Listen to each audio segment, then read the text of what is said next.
Salut les petits clous, vous avez déjà entendu parler des tablettes d'émeraude? Parce que moi oui, et à chaque fois que j'en entends parler, ça me pique les oreilles parce qu'il y a une grande confusion autour de ce texte. Alors on va prendre ce sujet et on va le décortiquer un petit peu. Je vous invite à rester jusqu'à la fin de la vidéo parce que cette histoire est pleine de rebondissements. Et si vous n'avez qu'une partie de mon discours, vous risqueriez de comprendre les choses de travers. Allez, on est parti pour The Emerald Tablets of Thoth the Atlantean. Quoi, qu'est-ce qu'il y a? Vous parlez pas anglais? Bougez pas, j'ai quelque chose pour vous. Est-ce que vous connaissez Hypknowledge? C'est la contraction de hypnose et de knowledge, connaissance en anglais. C'est donc de la connaissance sous hypnose. Ouais, ils font des petits jeux de mots, un peu comme dans les salons de coiffure. C'est une application qui propose l'apprentissage d'une langue sous hypnose. Vous vous installez confortablement dans un fauteuil, vous choisissez votre type d'hypnose et la voix du prof. Il faut 6 à 10 minutes de mise en état d'hypnose, 15 à 20 minutes de cours et 2 à 5 minutes de retour à un état de pleine conscience. L'intérêt, c'est qu'en état d'hypnose, les capacités de mémorisation et de concentration sont décuplées. On peut apprendre plus facilement et plus vite. Pour tester vos connaissances, il y a des exercices à faire via un module de révision. L'objectif est de faire rentrer la langue dans votre mémoire profonde et je viens de me rendre compte que cette phrase peut être mal interprétée. L'application propose anglais, espagnol, mandarin, italien, allemand et portugais. Bon, après les langues, j'ai envie de dire, c'est comme le cheval. Je veux dire, si on veut apprendre à faire du cheval, on a beau nous expliquer comment faire du cheval, à un moment donné, pour savoir faire du cheval, faut faire du cheval. Vous avez 14 jours d'essai gratuit en téléchargeant l'application avec le lien que je vous ai mis dans la description. Et 14 jours, c'est pas mal, si vous êtes motivé, je pense que vous pouvez déjà observer des résultats. Alors si vous voulez apprendre une nouvelle langue, ça se passe dans la description. Allez, maintenant on passe au sujet de la vidéo. Les tablettes d'émeraude est l'un des textes les plus anciens de l'histoire de l'humanité. Les dates diffèrent un petit peu en fonction des sources, mais il est communément admis que ce texte date d'environ 10 à 12 000 ans avant Jésus-Christ. C'est donc un texte très ancien qui a beaucoup été étudié au sein de l'hermétisme et de l'alchimie. Il présente les enseignements de Thoth, le dieu égyptien, qui en réalité n'est pas un dieu, mais un survivant du déluge causé par le Dryas récent. Les textes ont été retrouvés dans sa tombe, gravés sur des tablettes de couleur vert émeraude, qui sont en réalité composées d'une matière créée par transmutation alchimique. Ce qui les rend impérissables, résistantes à tous les éléments, à la corrosion et aux acides. Les tablettes sont au nombre de 15 et la plus ancienne version connue est issue d'un traité arabe du 6e siècle, qui a été traduit en latin au 12e siècle et commenté à de nombreuses reprises par les alchimistes du Moyen-Âge et surtout de la Renaissance. Ce qui est frappant avec ces textes, c'est qu'ils font preuve d'un modernisme époustouflant. On y trouve des notions scientifiques modernes qui n'étaient pas censées être connues à l'époque.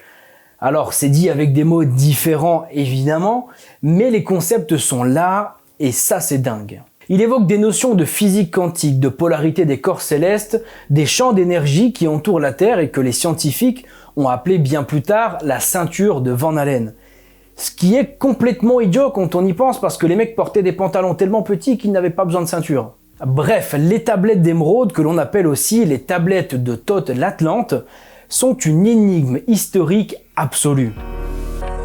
Des textes aussi anciens qui transmettent autant de connaissances, c'est assez hors du commun, mais surtout, le point qui embête le plus les scientifiques, c'est qu'il y ait question de la migration des Atlantes en terre d'Égypte. Et ça pose un sérieux problème parce que des sources historiques concernant l'Atlantide, il n'y en avait qu'une, c'était Platon. Eh bien, avec les tablettes d'émeraude, il y a un deuxième récit antique qui vient appuyer l'existence du continent disparu. Vous imaginez bien que c'est un gros caillou dans la godasse. Les 15 tablettes ne sont pas très longues à lire, mais un petit peu trop pour que je le fasse dans cette vidéo. Du coup, je vous mets un lien dans la description pour consulter une version PDF et je vais vous lire quelques passages pour que vous ayez une petite idée. Les premières lignes de la première tablette commencent comme ceci. Je suis Thoth l'Atlante, maître des mystères, gardien de la mémoire ancestrale, roi, sage et mage. Je suis celui qui survit d'une génération à l'autre et qui s'apprête à entrer dans la chambre de l'Amenti pour guider ceux qui me suivront dans les souvenirs de la Grande Atlantide. J'ai débuté cette série d'incarnations dans la grande métropole de Kéor, sur l'île de Undal, à une époque très lointaine où les mages de l'Atlantide vivaient et mouraient non pas comme les petits hommes de cette période obscure, mais en renouvelant leur vie dans la chambre de l'Amenti, là où la rivière de la vie coule éternellement vers l'infini. Homme, ne sois pas vaniteux, car sagesse est pouvoir et sagesse, afin de contribuer à la perfection du tout. Sache que tu dois échanger avec l'ignorant et avec le savant. S'ils viennent à toi, écoute-les, car la sagesse est en tout. Ô homme, écoute la sagesse de la magie, écoute le savoir des pouvoirs oubliés. Il y a très longtemps, à l'époque des premiers hommes, il y a eu une guerre entre l'obscurité et la lumière. Comme c'est encore le cas maintenant, les hommes étaient à la fois de lumière et d'obscurité. Déjà à cette époque, l'éternel combat faisait rage. De toutes les époques et sur tous les plans, cette lutte incessante se poursuit toujours. Écoute ma voix, ô homme, ouvre l'espace de ton esprit et abreuve-toi de ma sagesse. Le sentier de la vie sur lequel tu voyages est obscur. Plusieurs pièges se cachent sur ta voie. Alors, sois inlassable dans ta quête de la sagesse qui éclairera ton chemin. Ouvre ton âme à l'énergie cosmique et laisse-la couler pour qu'elle devienne une avec ton âme. Sache que la lumière est éternelle et que les ténèbres sont passagères. Recherche sans cesse la lumière, parce qu'à mesure qu'elle remplit ton être, elle fait disparaître l'obscurité. Ouvre ton âme aux frères de la clarté. Laisse-les entrer pour qu'ils te remplissent de la lumière.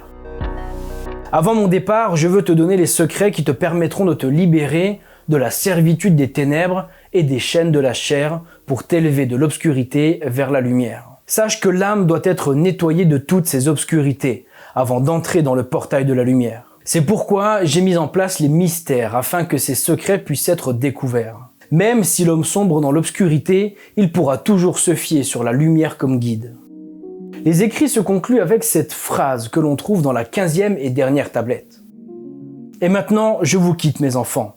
Dans la chambre de l'Amenti, je dois aller. Ouvrez par vous-même le chemin jusqu'à moi et vous deviendrez mes frères dans la vérité. C'est ainsi que se terminent mes écrits. Voilà pour ce qui est des 15 tablettes de Thoth l'Atlante. Alors, je vous ai lu que quelques extraits, mais sachez que ce livre est une épine dans le pied des scientifiques, car trop ancien pour les connaissances qu'il comporte, et surtout, c'est le deuxième témoignage sérieux de l'existence de l'Atlantide. Maintenant que vous avez une idée de ce que contiennent ces tablettes, il y a une question qu'on va se poser. Bon alors, comme pour la vidéo sur le vase de Dorchester, je vous ai d'abord présenté les choses comme on les trouve habituellement. Mais maintenant, on va creuser un petit peu le sujet. Je ne sais pas si vous avez remarqué, mais je n'ai pas parlé de l'aspect historique des tablettes. D'habitude, je donne pas mal de dates, des détails sur les découvertes, les traductions, etc. Mais là, je n'ai pas donné grand-chose. Eh bien, c'est normal parce qu'en réalité, ce texte que l'on appelle les tablettes d'émeraude date de 1925.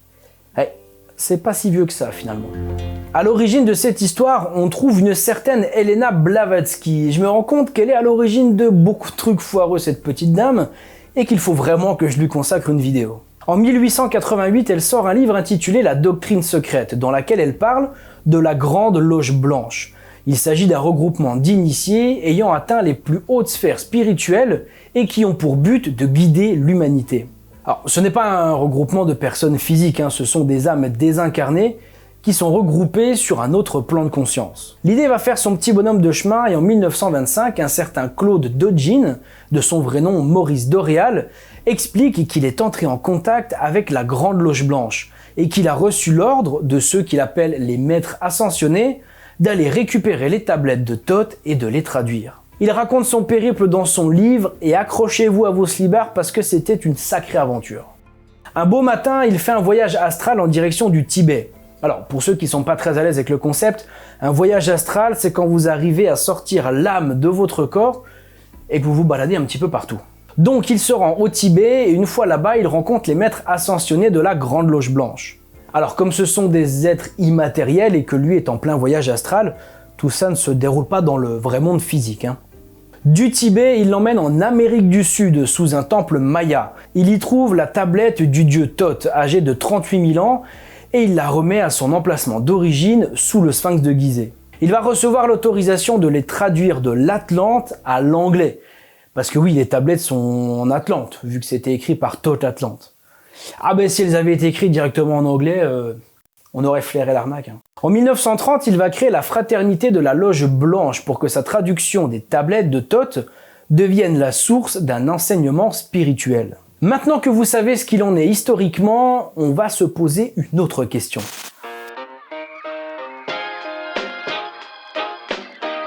Que faut-il en penser? On s'entend, c'est une façon de parler. C'est pas moi qui vais vous dire quoi en penser, je vais juste vous donner mon avis. Je m'intéresse à tout ce qui est d'ordre philosophique, spirituel, ésotérique, etc.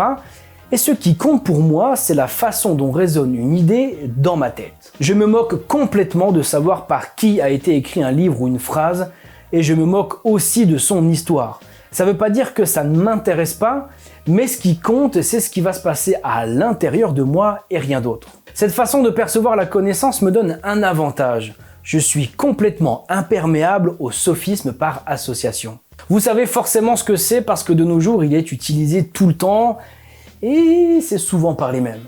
Oui, mais vous étiez à un événement dans lequel il y avait une personne dont le cousin a un ami proche qui a écrit un livre plutôt sympathisant avec les gens un petit peu trop à droite, donc ce que vous dites, c'est de la merde. Bref, c'est le genre de truc que je trouve tellement grossier que je ne comprends pas que ça puisse avoir de l'effet.